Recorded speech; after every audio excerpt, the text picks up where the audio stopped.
On May 20th, 2025, Pastor Timothy Forgy, Associate Pastor and Financial Director of Longview Baptist Church in North Carolina, died by suicide. For days after his death, there was silence. No statements, no news stories, and no police reports. So I started asking questions. You're listening to the Preach Boys podcast. My name is Eric Skwarczynski, and as a former fundamentalist, I'm shedding light on the dark side of the church, from the pulpits to the pews. In the absence of police reports and media coverage in this case, I reached out directly to Longview Baptist Church's leadership. Pastor Scott Gray, Timothy Forgy's brother-in-law, responded personally. He agreed to a phone call. In that conversation, Pastor Gray confirmed what many had suspected. An accusation of abuse involving a teenage girl in Texas roughly 15 years ago had surfaced on the very same day Forgy took his own life. At that point, I needed to know more. So on June 13th, I contacted the leadership of Emmanuel Baptist Church in Longview, Texas, where the alleged abuse occurred. Emmanuel Baptist Church is no stranger to controversy. Before it rebranded, it was known as Longview Baptist Temple, a church with a long and troubling history.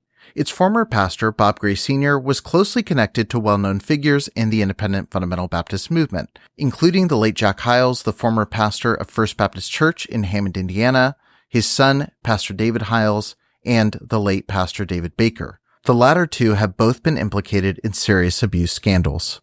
If Jack Scott walked in here tonight and sat down, how would you respond? Some of you are nothing but stinking hypocrites, that's all you are. You think that cock crows because of you. What if Dave Hyles walked in here tonight and sat down next to you? I don't want no whoremonger sitting next to my family. I wonder if anybody caught you late at night watching something on television you shouldn't have been watching. In 2005, the church's academy principal, Russell Thomas Herner, was convicted of sexual assault and indecency with a child. There were 4 known victims. Bob Gray II took over the church in 2009 and began slowly making moves to shift the direction of the ministry. In 2019, the church changed its name to Emmanuel Baptist in an attempt to distance itself from its toxic past. What is the reason for the name change? To be able to have a clear conversation with the East Texas community concerning Christ without having to apologize for the past.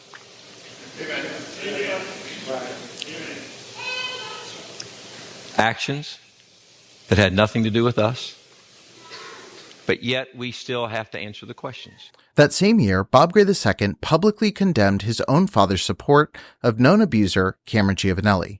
I just want everyone to know where I stand.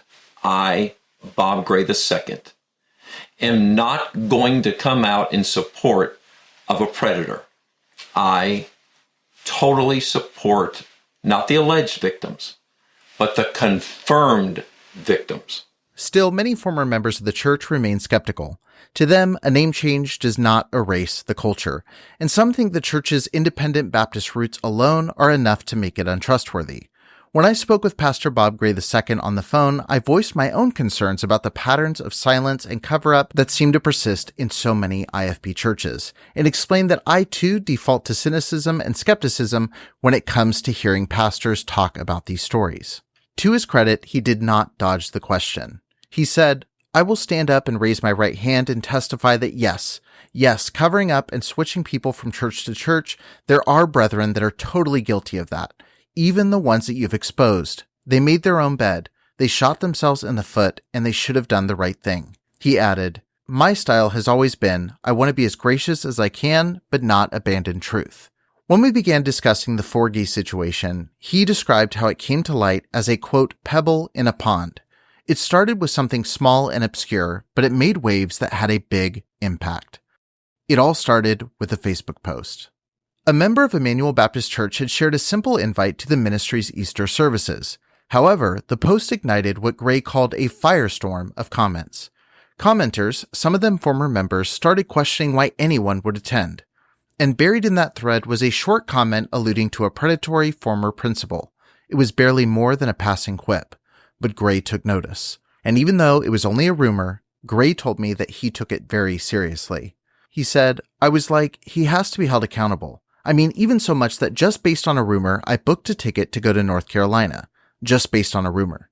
He continued, "Because this is wrong. And if this rumor is even a 10th true, it doesn't matter. You've got to be held accountable for your actions. Although he was my brother-in-law and he worked there, family doesn't get a free pass on bad behavior. Gray also reflected on the wider problem of abuse in independent fundamental Baptist churches. He said, I can't speak for any other independent Baptist pastor. I've got some good friends that do the right thing, and then I have people I've distanced myself from because they don't, and I don't want anything to do with that. I love my heritage, I love my doctrine, but like any society, there's always that part of the society that I don't want anything to do with. After reading this Facebook comment, Gray started reaching out to the alleged victim. He said he texted back and forth to find a time to meet, and he told me that the victim had not yet told her husband or her family. That Sunday afternoon, he had a meeting with the victim and her husband. He says that after a lengthy conversation gathering details about the story, he told her the right thing to do was for her to go and file a report. The next day, Pastor Gray boarded his flight to North Carolina with the expressed goal of going to go see Tim and tell him to turn himself in. From there, Gray says that things dominoed quickly. According to Gray, Forgy had no warning. He said nobody knew anything until I showed up. Nobody knew I was headed to North Carolina on that Monday morning, and when I showed up, it was totally unannounced. Because here's why. I truly wanted right to be done, and I didn't want anybody fooling with the process. Once Forgy became aware that Gray had arrived in the area, and he realized the reason why, he took his own life. As Pastor Gray told me on the phone, Tim answered the allegations by his actions. There are many who still believe that there is more to the story, but Gray says he's spoken to the police and with the victim, and he shared what he can with his church. He said, when you work with people, like with the victim here, you don't have the liberty to tell all the juicy gossip. And so when you don't have the liberty to do that, people assume you're covering something up. But I'm not at liberty to tell you all the juicy gossip. He emphasized that despite what people might think, he wants to handle this correctly. Is there still somebody in this, he said, referring to the IFB, that's still willing to do the right thing? And the answer for me is yes. Yes, I'm willing to do the right thing. If you have information relating to this story in either North Carolina or in Longview, Texas, please contact the appropriate law enforcement officials. Thank you so much for listening to this episode of the Preacher Boys podcast. If you found this episode helpful, please like, subscribe, and share with someone who needs to hear it. The information presented in this episode is for informational and commentary purposes only. All individuals mentioned are presumed innocent until proven guilty in a court of law. Some legal outcomes may be ongoing, unknown, or not yet final at the time of recording. All statements and opinions shared are those of the individuals to whom they are attributed, and do not necessarily reflect the personal views of Eric Skwarczynski or the Preacher Boys podcast. If you have any information or concerns relating to the case that's discussed, please contact local law enforcement or the appropriate authorities.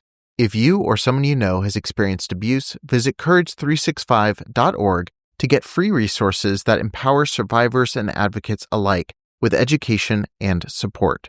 That's courage365.org.